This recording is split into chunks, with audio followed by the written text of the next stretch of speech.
Marcus. There we go. What's up, Marcus? My man. How you doing? Can you hear us? Doesn't sound like you can hear us. He doesn't sound like he can hear us. Not at all. Let's Yo, you got me? Oh yeah, can you hear us? Yeah, I got you.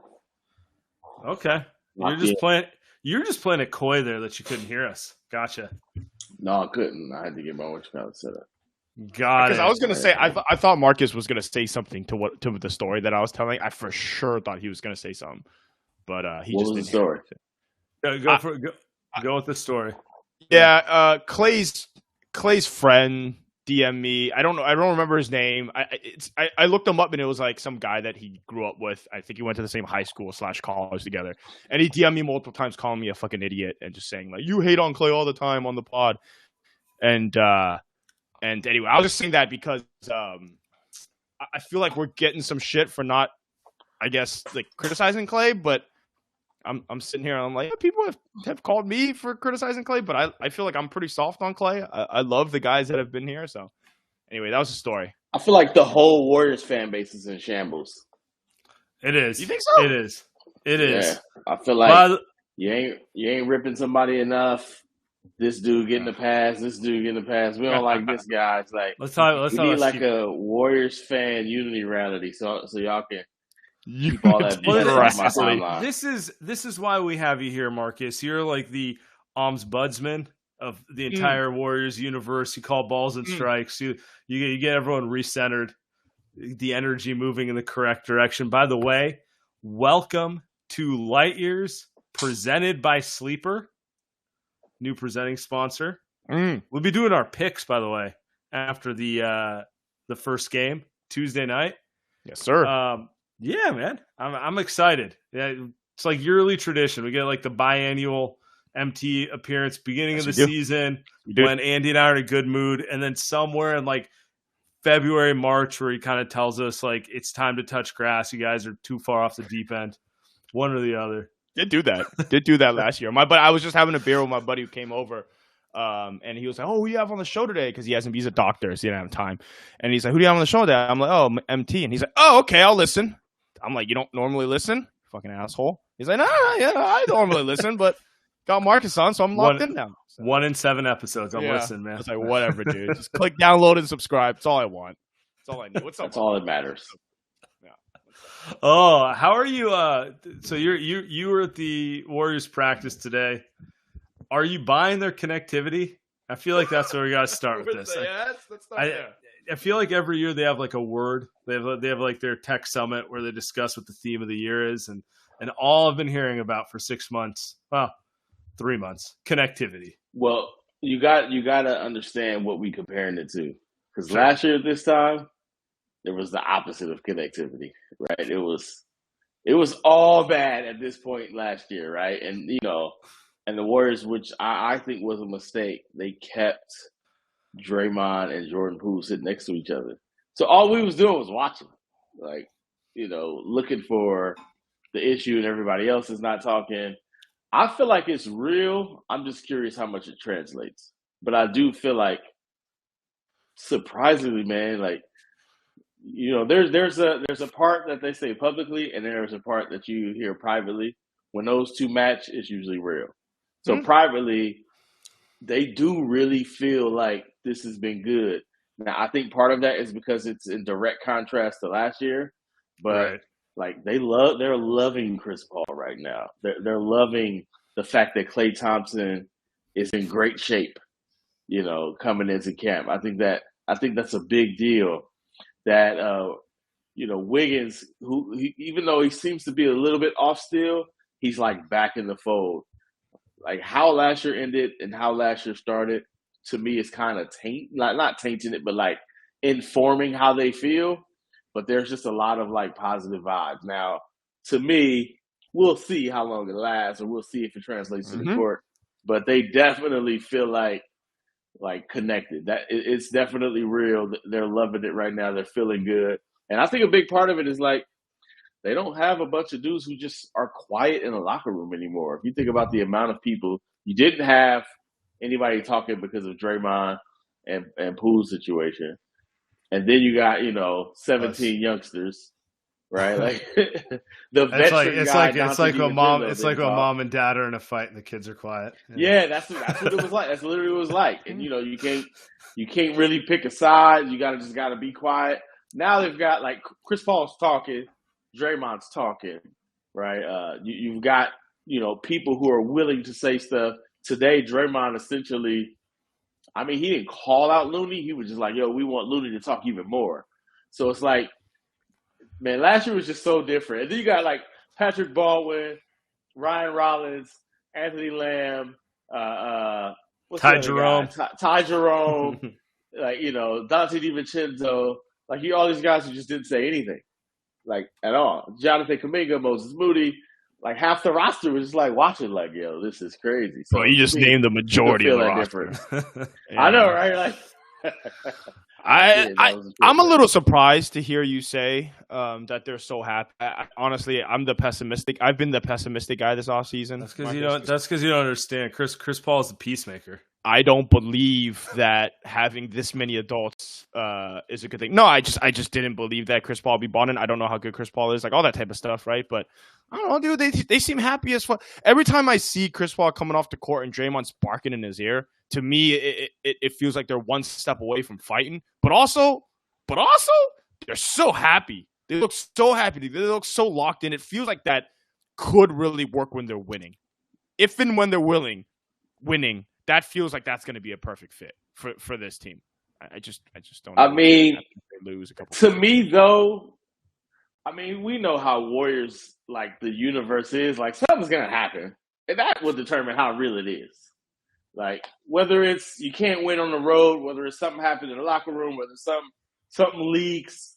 Like the Warriors are so big, you got to like be able to expect something to happen. And to me, we'll know that by how they handle that. But also, like, we need to see how it plays out on the court. Because, to be honest, they just haven't looked great. That's the other thing I was saying. They look kind of slow. They haven't had Draymond, which I think is a big part of it. But, yeah, there's no denying they've looked old, slow, and small, which is just not the three negatives. Never the formula you want. I will say, backing up what you're saying, it does – I feel like of everyone, Steph is excited about Chris Paul. It feels like more than anything, it's like his Iguodala replacement at the moment.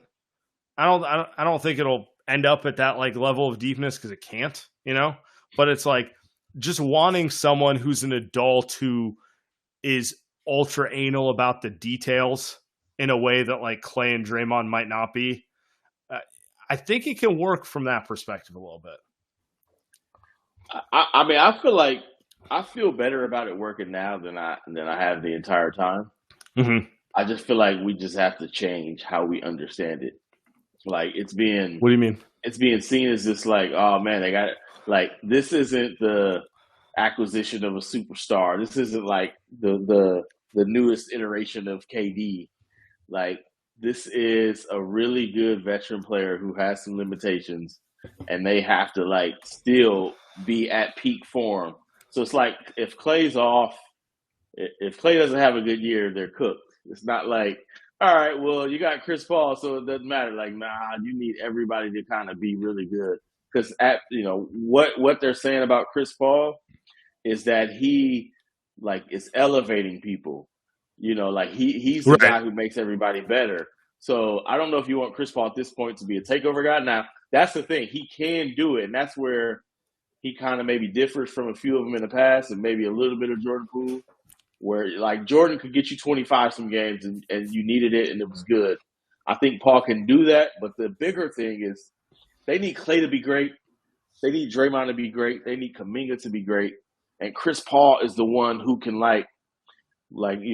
make all that mesh together. So it's less about we added a superstar, tops, like where like Milwaukee added a superstar. It's like, oh, they're going to be the favorite.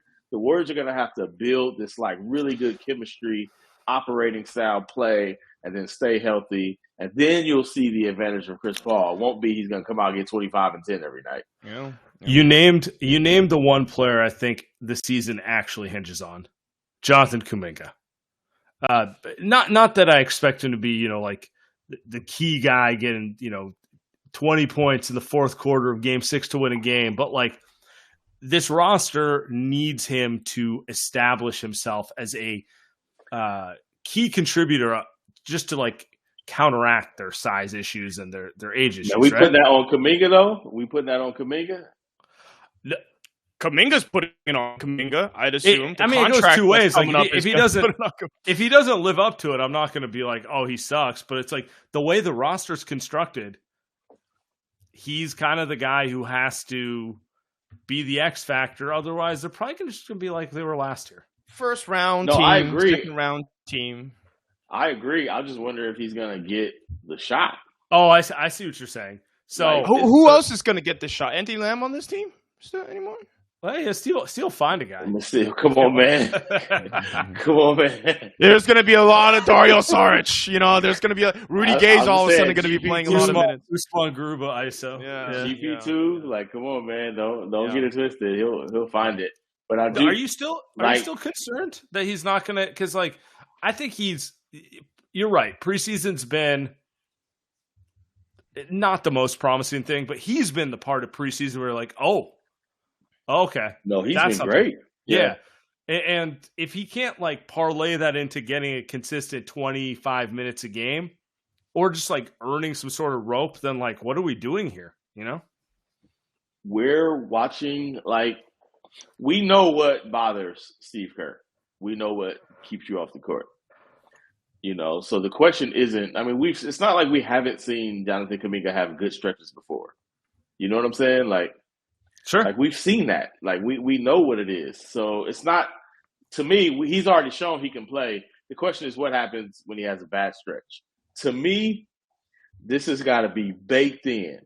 Bad Kuminga, good Kuminga. It doesn't matter. Just play him, right? Just play him. It doesn't matter. So it feels like, hey, if he goes a couple of games without rebounding, they shouldn't just go, all right, man, let's get GP2 in there for 30 minutes a game. Like, to me, I feel like Kuminga has to be a staple. And I don't know that it's completely up to him because I think they also need to let him play through his struggles. His shot looks great. They just simply need everything they don't have. Like, Kuminga has it. Like, the youth, the athleticism, the explosion, the ability to really pick up a transition. And one thing that's interesting about Chris Paul is they really slow when he's running it.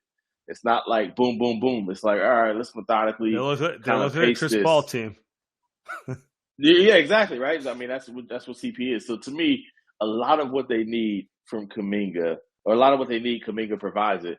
I just feel like they need to, like, if Steve can stomach his worst nights or his rough nights and just keep him like in the rotation, keep him going, then to me, I feel like that's a difference maker. So let's talk about that. Hey, hold on. Make Walter 44. Mr. Pastor on here. I need to send you a P.O. box. Since you hating on my camera, I need you to break bread. I love that. Come on, man. You gonna put the Venmo? Are you gonna put the Venmo in front of you? It is actually hilarious. McWalters makes that comment, and your camera came in instantly clear right after. Well, it's usually my camera. I mean, it's usually my Wi-Fi. I don't know what it is. I'm sitting there looking at Andy's camera like, you talking about my camera? Look at his. Is it so? Am I? Sam, talk to me. How am I? No, you both look clear to me. I don't think it's camera. I think it's Wi-Fi. Okay. Oh, it's 100% Wi-Fi. But you guys are actually both coming in. Don't be acting like I'm over here with some Lenovo or something, man. This is a straight Apple. You know what I'm saying? The Athletic not paying you enough? Come on now. Yeah, McWalter 44. MT on here acting like I'm out here like low budgeting it. that is our guy though. That number one fan. That's McWalter. We got to get you on and the show later. But hey, let's talk about Steve real quick, Marcus, because from the outside in, and I don't know, Steve don't love me too much, but I don't know how great of a job he did last season. You talk about him giving the leeway or Kuminga needing leeway, and that kind of Steve Kerr's job. You look at what happened. Now he can't control, or maybe you can argue he can, what happened between Draymond and Jordan Poole, and he can't control Klay coming in out of shape and wearing down. He can't control Steph getting hurt, all that stuff. But, Kuminga in that playoff series didn't get to play. Anthony Lamb's, I could have told you he wouldn't play in the postseason, and Kerr agreed because he played him all season, then somehow didn't play him. Moses Moody, all of a sudden, he's really good in the postseason because Moses Moody's actually really good at basketball, but didn't get a shot. So what is Steve Kerr going to take a more proactive approach? Because during this preseason, it does feel kind of like he's ready to actually coach versus, I'm just going to sit by and, see what's up. It seems like this preseason, and for example, he starts Chris Paul, that he brings him off the bench. He goes, hey, I want him to play with some of the younger guys. Let's see what he can do with the pick and roll offense, right?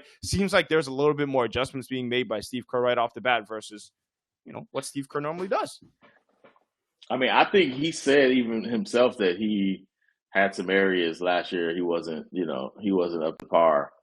To me, I think Steve is like he always does certain things really well, and then there's a couple other areas that tend to haunt him. Like he gets tunnel vision on things he just don't like, right? So guys could end up in his doghouse for a while, and he's usually really good about going back to him. And then they do something great in the playoffs, like Moses Moody, and then it looks like all part of the plan, right? It's like, man, see, Steve taught him a good lesson. But to me, the bigger deal is how he handles the top of the roster.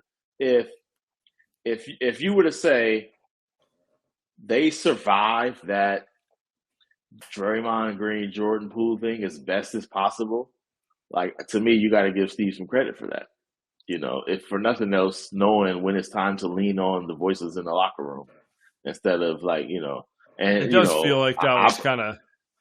It does feel like that was the dominant thing. Yeah, the dominant thing. And, I feel like, I'm sure there's many people who feel like they should have suspended Draymond, and maybe the initial handling wasn't the best, but you just don't survive a season like that. And really probably should have beat the Lakers in the second round of the playoffs. So you could argue they were a Western Conference Finals contender team. You don't survive that without him doing a good job.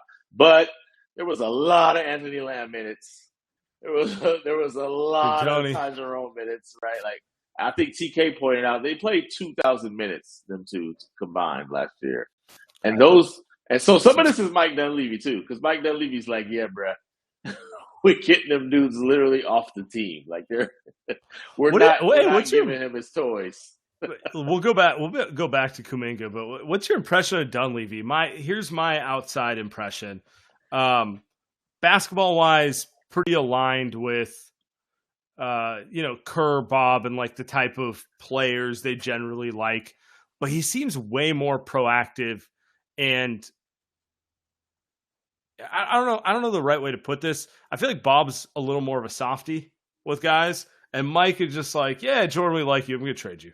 I don't care that much, Like he's a little more of an a-hole. I don't know. Kevon Looney would disagree with you. Okay. I mean, how many times has he walked out of a room with Bob Myers with like chump change compared to what he thought he was getting? True. But I'm not talking about the money part. Bob's a elite negotiator. He's just, I'm just saying, Bob's not, one of the staples of his GM era is like he's pretty pragmatic. And you know what? It worked out for him. Like he's not the guy to like overreact to and trade someone off of one bad thing. Like it's got to be the right thing. It feels like Mike's a little more aggressive, I guess. I think it's a little early. I do sense there's like a gangster to Mike Dunleavy that I probably didn't expect. Like I don't think I feel like behind the scenes Mike Dunleavy will go at Joe Lacob. I feel like he'd be like, yeah, nah, we're not doing that, B. Like Joe would probably like that though. That's the thing. Joe does like that. Yeah. Joe does like that. Joe, like, oh, okay. Guys Joe like just wants Joe want to know you really about this life and you really feel how you know what you feel. So I've had a couple conversations with Mike Dunleavy, and you just expect him to be kind of, say the right things, whatever. But if you talk to Mike privately, be like, man, I don't care. There's a gangster to Mike. It's funny because like Mike Dunleavy has had probably more NBA trauma in this area than that's career. So he's probably like, "What y'all gonna do to me?" Like I can't believe I'm defending him. We're talking about the dude who like probably hated more when I was in high school than any player on earth. Like, it's not really even his fault. He was just the perfect punching bag at like the right time to take it all from Kohan, right? Like, it was just, he said stuff. They took him high. Like, he got it all. So it's kind of hilarious. He did. I do feel like it's created this kind of hardened part of Mike Dunleavy where you're right. I do think he's very aligned with Bob Myers basketball wise, like how he thinks about the game. I do think he made it very clear where he was on who Steve should be playing and who he should be playing because all them dudes he got rid of. Like all that youth, he was like, yeah, goodbye. We're out of here. So there was a split last year. Yeah, there was a split last year on who should be playing and who shouldn't. Like, I mean, we've talked about it. Like, there's a lot of people. There's some people in the front office who thought Anthony Lamb should not be playing. Like, even if he's better in that role right now, you should not be playing. And Kuminga should. But then you got, like, this other camp who's like, we need to win these games right now. Mike Dunleavy made it very clear where he stood with his offseason moves. And not only that, he took those dudes away, those kind of safety blankets. Like, those are gone. If you really think about it, if you really look, that guy who's, like, not very good, but he sets good screens and he knows the offense. Hey, man. He can't do anything else. Rudy Gay, man. Like, I thought Rudy Gay was a lock. I thought he was a lock. 2 weeks. 2 weeks. They got to sign someone in 2 weeks. So I thought he was a lock to make the team because culture, good teammate. Like, like Steph and Draymond like him. And he was going to get the roster spot for that reason. And that is the quintessential guy who the minute Kuminga makes 2 mistakes, Kerr's throwing him in there, right? Exactly. I bet you Dunleavy's like, yeah, nope, this dude can't move. I'm not playing. I'm not giving him a roster spot. I think the difference maybe will come down to this Chris Paul thing at the trade deadline because it feels like Bob Myers would never trade Chris Paul no matter what at the trade deadline. And I feel like, and I agree with Sam, I feel like if this thing doesn't work and they're like 3 games over 500 come the trade deadline and things are a little weird with Chris Paul and Draymond, he's gone. It feels like he's gone. And maybe they package.Maybe they just Paul? Yeah. Has Bob Myers been in that situation? Like a guy he just added and he couldn't trade? I think he's. I guess D'Lo, and he did do it. So yeah, but that was a joke season, right? Like that was kind of like a throwaway season. There was really no. Like he could kind of. They hated him, and he could kind of do whatever. Like there was less pressure than it is right now. Because I think there's a lot of pressure this trade deadline. The real Warriors key is if Steph, Draymond, Klay is like, nah, keep him. Like, we good. We going to figure this out in the playoffs. And Dunleavy's like, yeah, nah, we on to the next one. Like, that would be the sign that he's really made a drastic shift. And then, like, depends on who they trade him for. Who they trade him for. Because what if they trade for someone that's really young or are they trading for Anunoby or Siakam, right? Are they packaging Kuminga in the trade? Then it's like, whoa, shit, man. The one thing I can guarantee you is Masai Ujiri is absolutely not trading Pascal Siakam to the Warriors.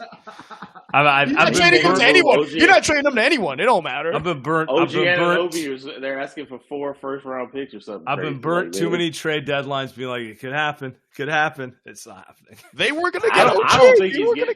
Here's the problem. I don't think he's getting traded because I think they're going to be good enough to be playoff. I do too. And this thing is not based on like Chris Paul is here for the postseason. Like that's what he's here for. So you can't really know. They still got to be a good seed, Marcus. They still got to be a top 4 seed. Like I mean, I think the West is gas. Ooh, I think the West is a lot of gas. I think he's. Hold on. He's okay. Hold on. We got to talk. Okay. Why? I mean, you believe in these teams? Denver, Lakers, Phoenix, who else? Obviously, the Clippers. Sacramento. Again, James Harden. James Harden, Russell Westbrook, Paul George. What could go wrong, right? Yeah, you can't. I mean, the Warriors are kind of in that mix too. Like, you don't know how many games these guys are going to play. They don't play full seasons anymore. So it's like I just don't think it's like that daunting. I'm not looking out there and saying the Warriors are going to be fighting for a 7 seed. Like, they should be a top 5 seed in the West, like, period. And I don't think there's that much against them. Yeah. I think I agree with you. I think there's a lot of good in the West. I'm not like it does feel like a lot of 45-win teams. Yeah, it does. You know what I'm saying? So, Yes. which means there's not going to be this like, oh my goodness, they're like 6 back at the trade deadline. It's going to be like, oh my goodness, they're right in the middle of it with they're 8 in the other mix. teams. It's going to be the same thing. Like if they won 5 in a row, they'd be the number 2 seed. It'll be all that stuff again because all these teams are about the same. So to me, they won't be far back enough. But if they're saying, hey man, look, if we're in the playoffs, we got this. If he could look Steph in them in the face and be like, yeah, I don't believe you. Let's go get OG Anunoby. Then he's a gangster. I just don't think he'll do that. I think they'll see how legit it is if they do it. Oh wow. What is this, Samuel? What is this? You know what? I think it's time we get back to Out the of Kuminga. nowhere. We get back to the Kuminga conversation. So hear me out here. I think this season is going to be defined by if Kuminga takes a step or not. And I hear Marcus out that like it's not all Kuminga's decision. The coaches have to actually give him 25 minutes a game and accept the fact that there's going to be games that are bad in there. So the Warriors have won 4 titles. 2 of those with Kevin Durant, which whatever, you know. The 2 without Kevin Durant involved a third-year player making a big step. In 2015, it was Harrison Barnes. In 2022, it was Jordan Poole. And that brings me back to Jonathan Kuminga. And so I'm sitting here and, you know, these are box score numbers. They play different roles. Comparing them, it is apples to oranges. But I want to ask MT first. What do you need to see from Jonathan Kuminga to believe that he's taken a step and the Warriors are contender? Like, at what level does he need to achieve for you to get there? I know you don't think he needs to be Kawhi Leonard. Where do you think he needs to get to for you to buy it? I think he needs to push Andrew Wiggins for crunch time minutes. Ooh. Oh. And I feel like he can. Wow. I feel like he's got that ability. But if you're trying to figure out how do we get Kuminga on the floor, you know, and it's like, hey, Wiggs, you're not really having a good night tonight, right? Because if you start looking at what Kuminga does, he's really good at guarding the perimeter, right? Like especially those young, and you know, like I'm holding out on Wiggins. We've seen Wiggins, but their point of attack defense it's just been a mess all preseason. So the 2 guys who's actually been good at it is Gary Payton and Jonathan Kuminga. So if you're getting to a game where he's finishing, he's not settling for a bunch of jumpers, he's attacking the rim, he's drawing fouls, like he's getting to the line, and he's the guy you throw at a perimeter guy who's cooking. Like to me, if he's to that point where it's like, yo, he might be the 3rd best player on his team, 2nd best player on his team, then I feel like the Warriors are a championship contender. Wow. And to me, that's like he needs to, or Draymond. You can say Draymond. I don't know if he's that power forward that we've been trying to force him into for a while. But if you got a stretch 5 in Sarge, I don't know. Draymond's not leaving the court. But to me, if he's pushing he might fight someone. He's making that, yeah. I mean, you just need him defensively. Nah, you need him defensively. Yeah, I think look how bad you just can't play without him. I'm going to take it. I'm going to take it a step further than MT because I agree with you. He needs to play well enough to make you question your main guys. You need to be like, well, is it Klay? Is it Wiggins? Is it Looney? Is it like one of the? You need to be like he should be on the floor, and I don't care if it makes Klay uncomfortable. Yes. I don't care if it makes Wiggins or Draymond uncomfortable, and like which one of them it is. You know, I think it's to be seen. Like we can all like have our things, but like the point is he has to play well enough that we're having that conversation. So I agree with Sam. It should be a tough time for Steve. Yeah, I disagree with that. I think it's Klay. That's the guy, and I don't even know if I agree with it. I'm just saying I think that's what it's going to be because I think Draymond, you need defensively. This Klay disrespect is wild. His boy his boys slide into your DMs and you double Andy's down. playing. Huh? Andy's playing both sides on this one right now. Ever since I blocked him, he hasn't said anything to me, so it's great. But I just look, man. Steph obviously not. Draymond defensively, I think Wiggins defensively. If you can put him with Kuminga, that's my dream. Give me Wiggins and Kuminga defensively. Give you which Wiggins though? Wiggins looks all right. Because the Wiggins, he looks pretty good. And, I mean, last season we're gonna ignore that last game. I thought MT's got Wembanyama like blocking Wiggins 5 times. No, it's not that. It's like, dude, they still couldn't guard Malik Monk and De'Aaron Fox. Like, yeah, well, he took a couple months off. It's gonna be a problem. I mean, I get it. If you telling me we got Wiggs playing from, the 2022 run, it's a no-brainer. It's no-brainer. Isn't that the question though? It's like you give me is it Wiggs of 2022? Is it Klay of 2019? He's 28 years old. I mean, come on. You have to assume that he's going to be that same guy. Clay's the guy that's 34. Here's the problem with Klay, and I'm with you on Klay. I'm right there with you on Klay. Here's the problem with Klay. They're not covering Kuminga out there. If Klay doesn't do anything else, he spreads the floor for your best player. And if Draymond's on the court with Kuminga, otherwise you might as well just play Looney and be better defensively, right? The whole point is and get every rebound, right? Yeah, you get every rebound. The whole point, you can't. Steve don't want 2 non-shooters on the court. So unless Kuminga's hitting 38% from 3, all right. But if he's doing that, then Wiggins better be hitting 40, right? Like, that's what I'm saying. That's the easy one to me. It's just easy. Well, that's why, to me, this is it is wild, DC. Klay got shooters in the DMs. He coming for you. That is wild. He said the killer's after you. Clay's a great guy, all right?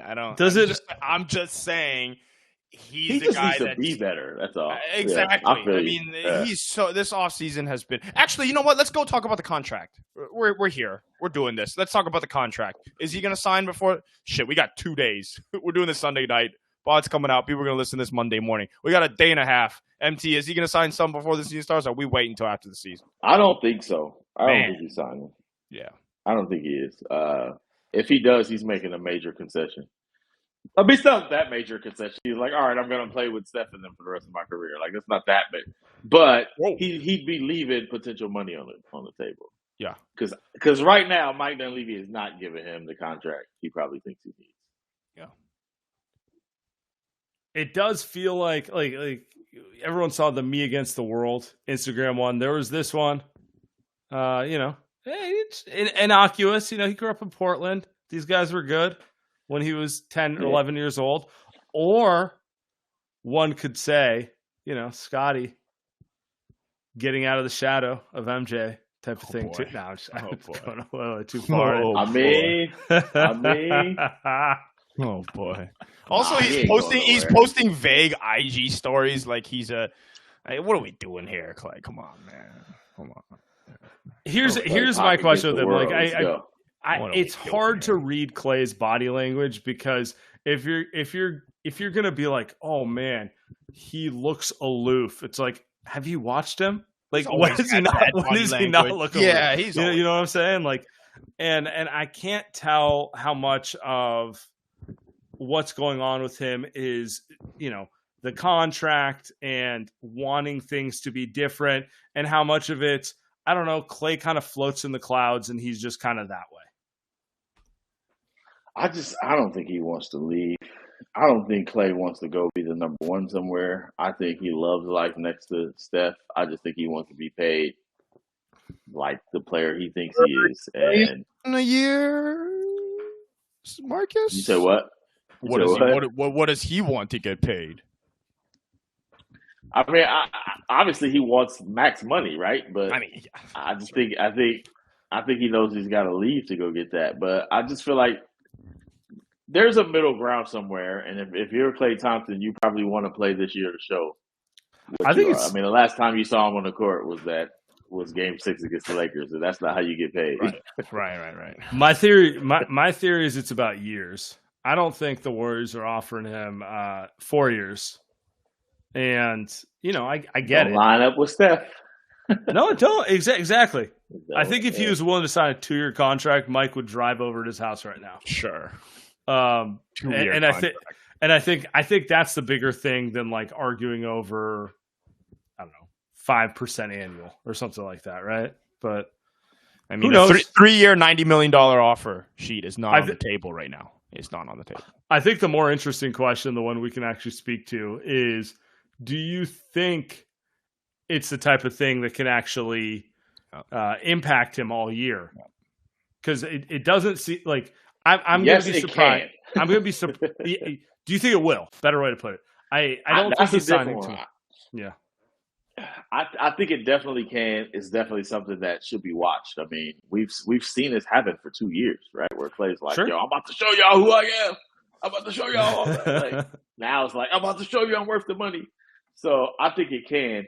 Here's the difference. Like, he had a great offseason. Like, everybody's talking about. I mean, he was one of the people that people have been raving about behind the scenes. Like, he's been in great shape. He's been working. He shows up he works out with Steph for the first time ever in their careers. Like, I mean, it's like Klay's been locked in. There's a part of it where it's obviously leaning towards this trio is going to get to ride into the sunset as Warriors. So to me, is that enough to ease the angst? Where it's like, he probably won't get all of the money. He probably won't get as much as he wants, or that's the question is how much money, but he's settled in where he's going to be. Does that help? I can see Klay saying, well, I'm not going anywhere either way. The question is, am I getting 25 like Draymond, or am I getting 40, right? Like, but in the end, if he's deciding I'm staying with Steph, we're doing this thing, then I could see it not being that big of a deal. But by the same token, if he's struggling, I just don't think he handles struggling well at all in general. So, like, just based on you better be careful. You better be careful. You're gonna be they're gonna come for you too. Hey, bring it. Let's go. I got a whole list of great Klay art. Nobody's written better about Klay over his career than me. So bring it. MT's got more power than me. See, I'm just. That's why he's the ombudsman here. It's like, hey, do you really want to come at me? Do you really want to? I got stuff. Like, I don't know, man. I feel like Klay can handle it this time. I feel like there's not this big, huge question mark hanging. Before it was like, can he ever be the player he was? I got to prove I was the player I was, right? Then it was like, all right, can I be an elite player? Can I be top shelf? Can I get back to Klay? Like, to me, it's like, all right, can I get 10 million more? I don't know if it's that, if it's the existential challenge it's been for Klay. It could just be like, all right, man, if I play well, I'm gonna get more money. If I don't, I'm gonna get less money. But I'm still rolling with Steph and Draymond, yeah. So we good. Yeah. Or he comes out on Tuesday and Friday and the next week and he goes nuts. Right. Yeah. I mean, that's possible too, right? Like, especially with Devin Booker in town, huh? Well, is the difference for him with the body language and him looking slow on defense, which he has for years now? Is it just him making 6 threes a game? Because if it makes 6 threes a game, if the shots just go in, all of a sudden he just looks way better. Like, it's kind of the story of Klay's career. If you look at his postseason, it's always been super funny because he has the Game 6 Klay stuff, but man, there are going to be a lot of duds. Exactly. We've sat there and we've watched a lot of those games where you just forget about it because the Warriors are winning. They've got Steph and Dre and Iggy and KD, but it's like, the guy, sometimes just doesn't make shots. So maybe that's it. Maybe he'll just go off the first month and everything will be all good. But I'm kind of. He had a great shooting year last year. I mean, he made more threes than anybody. Like he that's talks about that a lot. Yeah. He talks about it a lot. Yeah, he carried them for stretches, and it gets lost because it was quote unquote a lost year. They didn't go anywhere special, but like they would have missed the playoffs without Klay. It's not even a question. Like he held them afloat for multiple months there. And I still think he brings a level of terror that is just like he still has that impact. Like, watch who's guarding him, and they're not putting a slouch on him. Like, people are gonna guard Klay. But to me, that's where Kuminga comes in because it's like if you've got Klay, you've got Steph. who is getting the tough twos? Who's getting to the rim? Who's finishing? Like Chris that's Paul. Kuminga. Chris Paul. Yeah, I want to see that mid range. Exactly. Pull back. I want to see that mid range. Midi is still there. Have you I saw Steph working on middies in practice. I'm like, is Chris Paul ever getting Steph to take the? So are you gonna text him and you're gonna text him and be like, "Yo, you listen to Chris and not me after all these years." Chris Paul's the when I saw him post up Herbert in that preseason game, that's when I knew. The post up, you mean the post turnaround, like I was like, whoa, what are you doing, Steph? Kobe. When's that? Yeah, exactly. That's how I knew it got old. It's like going to old man game real quick right there. I want to ask you, what is it? Are you best friends with Chris Paul yet? When are we getting the Marcus Thompson Chris Paul story? Hey, I didn't like the tone of that, sir. I didn't like. That's wild. Chris Paul. Hey, to watch a guy from afar and have like an idea of how he is. Yeah. Like he's either like really good at playing this game, or he's got a side to him that's easy to get along with. It could be both. He just seems real down to earth and cool. Like it's not the perception that I had, where it's like, all right, this dude's gonna be tough. Right. He's Chris Paul. Like, no, he seems very down to earth. And you know what? Like that's the interesting part about him coming in here, and I think why they like it. And I think those runs, those little mini camp games were important. But like, I think he picked up quick that you can't come here and be that. Like, not next to Steph. Like, you got to be one of the guys, right? That's kind of the way to do it. Like, even Clay's a little more the most superstar-y out of all of them, right? Like, he's the guy who doesn't do those things. Sunglasses indoors. So kind of, but he's kind of grandfathered in. It's kind of the way he does it is so likable. But yeah, I just didn't know what to expect from Chris Paul because you just you hear all the stories over there, you see. But he's a very he fits with them. Like you could tell he could chill, he could talk about anything. It's a lot like KD in that way.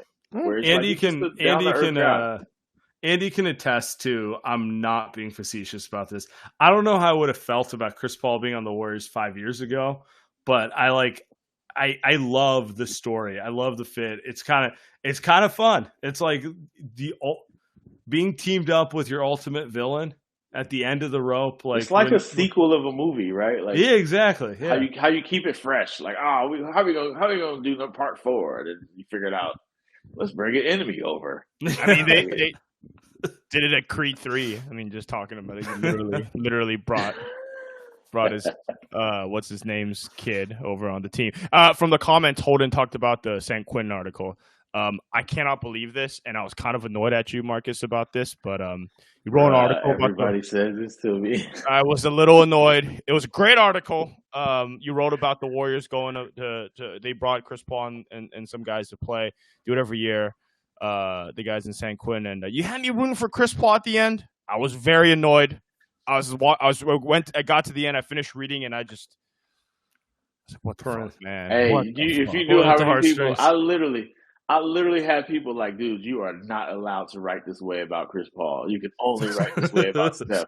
Like people are like, I forbid you to write about Chris Paul in this way. Nice. I'm like, geez, y'all, wow. Like, it was amazing. It was amazing. This is not okay. It was so many people were like, that was the common sentiment. Like, I hate you for this. Like, hey, he's in the blue and gold now. Just kind of rock with him, You gotta get on it. Just relax, Don't be writing it like that. You know what I mean? Don't be talking about him coming back in the game. Walking away like he's, after. Come on, man. He did it for Draymond. That got you. You was like, man, I'm doing this. That was fire. That was fire. That was fire. How excited this has been the thing we've missed in preseason. How excited are you to see Chris Paul and Draymond together finally playing? I feel like that has short-lived, like high passion romance written all over it. It may be a one season thing. It may be a one season thing, and they'll fight each other next year. But you know what I'm waiting for? When they're locked in together, it's gonna be the thing that like it's just excellent level trolling. That's all I'm saying. I am waiting for the first Scott Foster game. That's what I'm waiting for. Maybe opening night. Maybe. I'm waiting to see 50-50 chance. Both of them going at the refs. Right? That's what I'm waiting. Like, it's going to be a madhouse.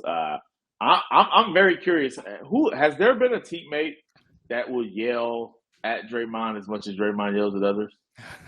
No. I mean, this is going to be maybe Iguodala I think he might would like be the it. closest. I think he might like it. I think Draymond might like it. Somebody like yelling back at him. I feel like those type of dudes, like they want it, right? Like, so it's gonna be some testy moments. To me, that's the season is gonna be about how do they handle the inevitable Warriors drama, because it's coming, baby. It's always coming. It is a guarantee. It is like clockwork. Something's gonna happen this year that everybody's gonna be talking about in the nation. And how do they handle that? Maybe it is Draymond or Chris Paul. I don't know. It might be something silly. Maybe it's Andy Liu saying something on Twitter that goes viral, pointing out a moment. Remember Steph throwing the mouthpiece when Jordan Poole doesn't swing the ball. Like, they always have something that just becomes a thing, and now they got to deal with it. So, to me, these good vibes, I want to see it survive that. Then I'll be like, all right, it's legit, because you know everybody's got a shot now. Everybody's happy. Yeah. Everyone's happy when they're undefeated, right? Yeah, that's facts. Everybody happy. So, can I ask y'all a question? Let's go for it. Like, what are they gonna do about Moses Moody? You feel like it's not gonna get a shot? Where? It does. Like it. I mean, Moses is always a kind of like a he is subplot, right? He is. I mean, he played 10 minutes before garbage time the other night against San Antonio. He comes in and basically doesn't miss a three. Is it because his defense, he's just always going to be a little bit too slow defensively? Is that it? Is that why he's just not going to play? They're all a little bit too slow defensively.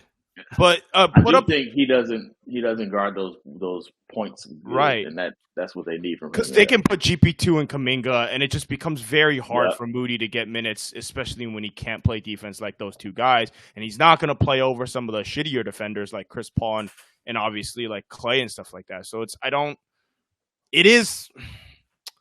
hard. Like, how can he get 15 minutes a game?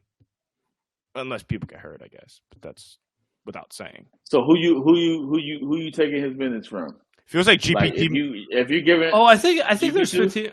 I think there's 15 minutes to be had. I think there's absolutely 15 minutes to be had. Just run through it. You know. I don't know where it is. They have a top. They have a top 8 or 9. Maybe. Yeah, they have a top 8 or 9 already without him. They got the starting 5. Chris Paul 6. Kuminga 7. GP2 8. Sarge 8. Sarge 9. That's 9. That's 9 players right there. I mean, they could play Klay and Draymond just less minutes. Like, that could be part of it. They could lean into, and this is really hard to pull off, but lean into trying to actually be like the Spurs, where you ride the hot hand a little more, and everyone's, like Klay's playing 28 minutes instead of 34, but then Moses Moody's playing 18 minutes instead of 12. It's a little more balanced. That's a good point. That way, I do think there's opportunity for them to do that. That's why it keeps coming back to, like, I don't know, will the coaching staff do that, or will they be 6-8 through the first 14 and they get a little nervous and they got to play everyone? You know what I'm saying? Here's the cold part. And some of the big moments, like Moody has produced. Yeah. Like this dude. He shows up. I don't know. I feel like how do you not play a guy who keeps showing up in like the big moments, like in the playoffs and what I'm saying, like in critical games? Like, how many times has he made a big shot, hustled for a loose ball, and that dude can't get on the court? It feels like it's a good problem to have, but man, like if he can't get in that, like what's it gonna take for him to play? It's basically him. I mean, obviously GP2 is going to miss some games, right? So there you go right there. But it's kind of like out of Kuminga and Moody. It is clearly Kuminga, right, at that point. Like, Kuminga is one of the one of the 8. So that feel like it squeezes Moody out. But I feel like Moody's done more in the postseason than Kuminga. Well, I feel like this takes us back to our question. This is it's an imperfect roster, right? Like they don't have the 5 guys at all times they want to go to. It's a lot. They got 6, man. Haven't you heard? They might have 8. Well, yeah, really look, Steph, and Draymond. If he's physically right, he's one of the best defensive players of all time. And then they just got a bunch of dudes around that. Are they going to coach them that way? Is it going to actually like? I keep thinking about the Miami Heat last year, where I'm just like, Spoelstra just kind of mixed and matched his way all the way to the finals. This is a better roster than that. They're going to do that? Is it? I feel like this is a Steve Kerr year. He's got to be on the spot because he's still got a very good roster here. You just can't play it the way he's played it in the past. Let's look at not a must-win game, but they played the Kings last week, and the Warriors played like they were trying to win that game, and Chris Paul played 30 minutes. So did the Kings, by the way. Yeah, that was wild. Did they plan that? They were. I mean, the Kings were better. I mean, it kind of looked like the playoff series, honestly, and then the Warriors are the best players, so they won, right? Just like in the playoff series. But Moody played 7 minutes that game. 7 minutes. And Chris Paul played 30, and Klay was at 32, and Trace Jackson played 25, so maybe you throw those minutes to Draymond, right? GP2 was at 17, Corey Joseph was at 9. I don't really know why Corey Joseph is on the team, but he played 9 minutes. So it's just you can kind of see the squeeze that happens against real teams. That Warriors are trying to win these games, but I mean, I don't know. I do kind of feel bad for Moses Moody. He is kind of like in the Kuminga. I mean, he is in the Kuminga tier where contract extensions coming up. And everybody's talking about how great Kuminga is going to be. And MT, I think you're right. He's going to get his 25 minutes a game. But then all of a sudden, Moses Moody's going to be the only one playing in crunch time minutes because Moses Moody's actually a better player. He's smarter. He's a better shooter. He knows where to be offensively. He fits the system better. That's why Moses Moody played in the postseason and Kuminga did it. But I don't know. That we're going to start the season the same way. Moses Moody's going to average five minutes a game. I feel bad for him. Man, so you don't like Corey Joseph? I don't know, man. Come on, man. You already got Steph and Chris Paul and Draymond. What do we do? I mean, look, he's the 14th. And then you got Pajemski looking out here like he's Steve Nash 2.0. Hey, listen, like if Mike Dunleavy, if there's one philosophical stray from Bob Myers, it's he will take the old players. Like he's like, give me the mature, lots of college game players.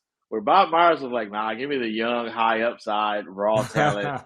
Nah, he's like, because I remember they talked about Chris Duarte. I remember he was a name that kept popping up, but they just he was 23, and it was like, nah, now he might be starting with the Kings.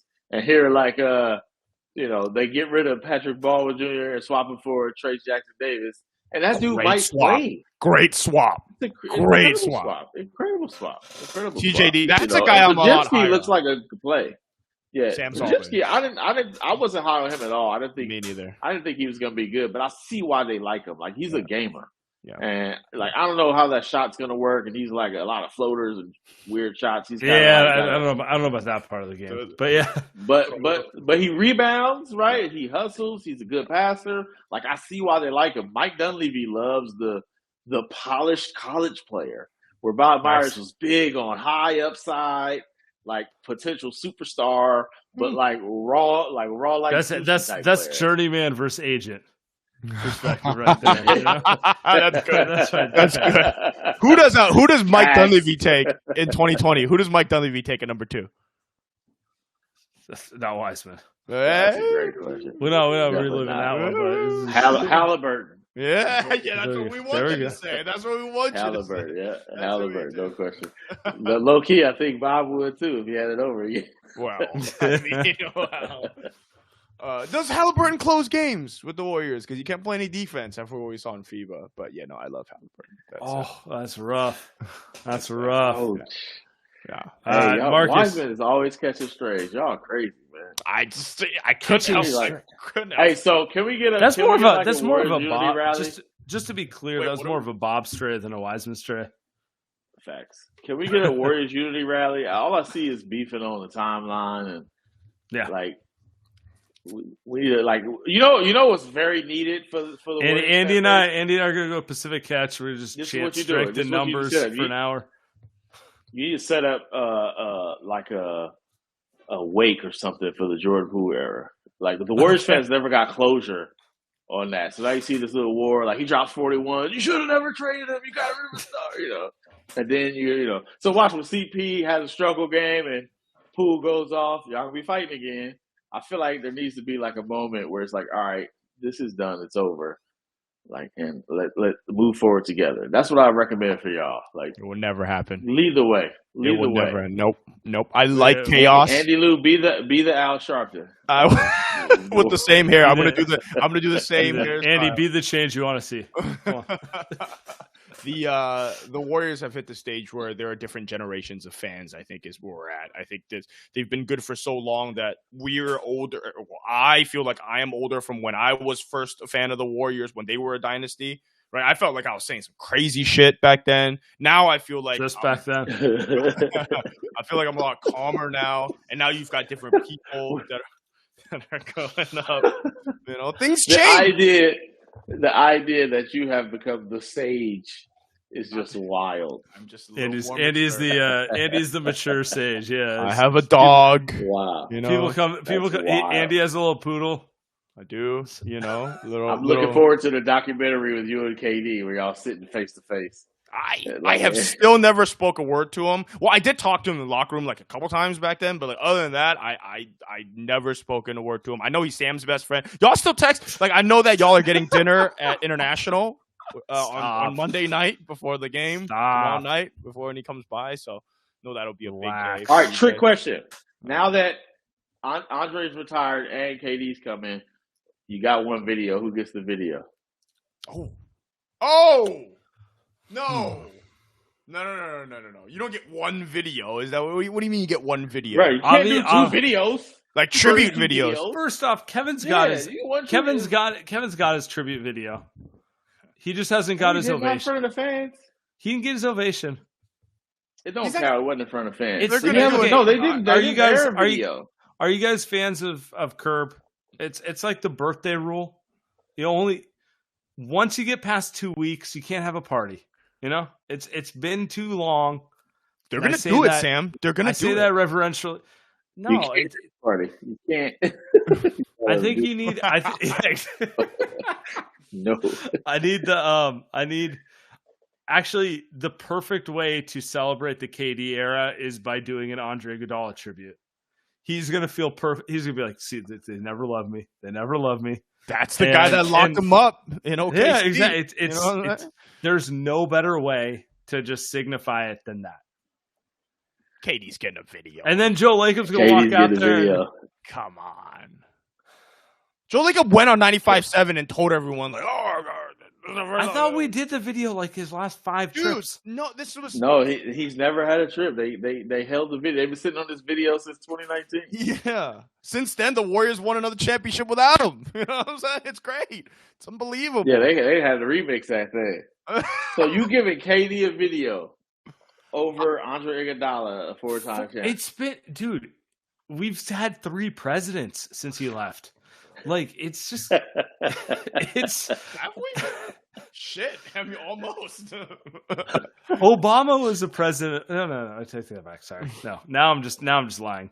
What I was gonna say is, how do you do tribute video?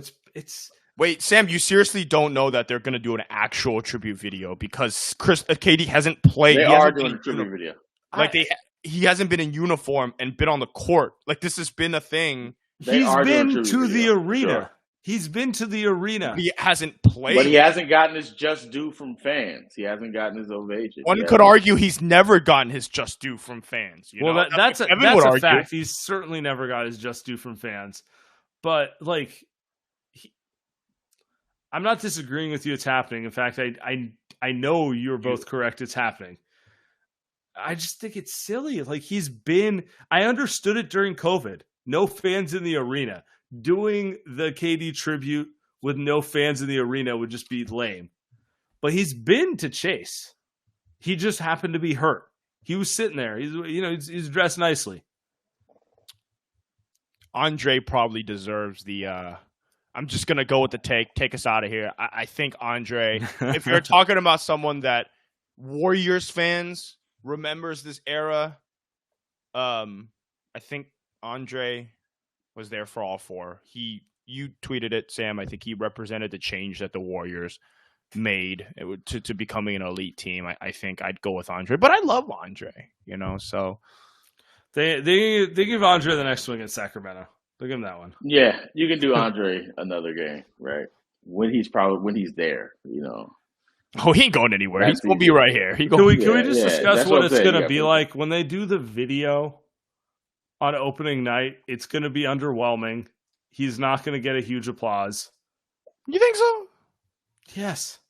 Positive. I disagree. I think he'll get it. I think KD he'll get a great applause. No. Because he's been to the arena 18 times since it's happened. You missed your window. I'm sorry you were hurt. I'm sorry there was a global pandemic. Neither of these are his. Larry David spiel way too far. I'm just saying it's not his fault, but it's just you're asking me to evoke the emotion of thank you, Kevin. I've said thank you, Kevin, 14 times since he left. How do you think he's thinking about it right now? With how sensitive Kevin is, you think he's on his flight from? No, I'm just saying it's going to come across as something that's for ownership instead of something that's actually for. I think KD cares. I think KD cares. I think if it didn't happen, he'd be like, "Oh, see," but I think when it happens, he'll be like, "I'm past it. It's over." Yeah. But I do feel like all that and Bradley Beal is going to be the one to drop 40. Watch. I think it's important for the team. I think it's a message to future free agents. I think that's why they handle it. It's a part of. Haven't they done it the 5 other times he's visited? No, they have not. Why do you keep saying that? They have not. They haven't done it. That's the whole point. Do you think Bob is going to be there? I don't think so. Isn't he doing? I thought he was doing TV. Yeah, he is actually. You're right. We just heard him on TV, but I guess that was will Bobby at the Niners game Monday night though? Hell no, that's in Minnesota. That's in Minnesota. He ain't going to Minnesota. That's late October. I forgot it was a road game. No, he's home. That's disgusting. Marcus, appreciate you as always. Thank you, sir. Have a great evening, sir. Hey man, I expect one of y'all to hand deliver my new video, my what is it, 4K, 8K, UHD video, whatever it is. Don't take McWalter seriously. He's just giving you a hard time on that one. No, he wasn't even the other. Somebody else was hating too. Where you at? I am Cohen crazy. He doesn't read. He does not forget. He does not forget. Just I was reading the chat. Oh, I feel like I'm being called a poverty kid right now. I got traumas. Leave me alone.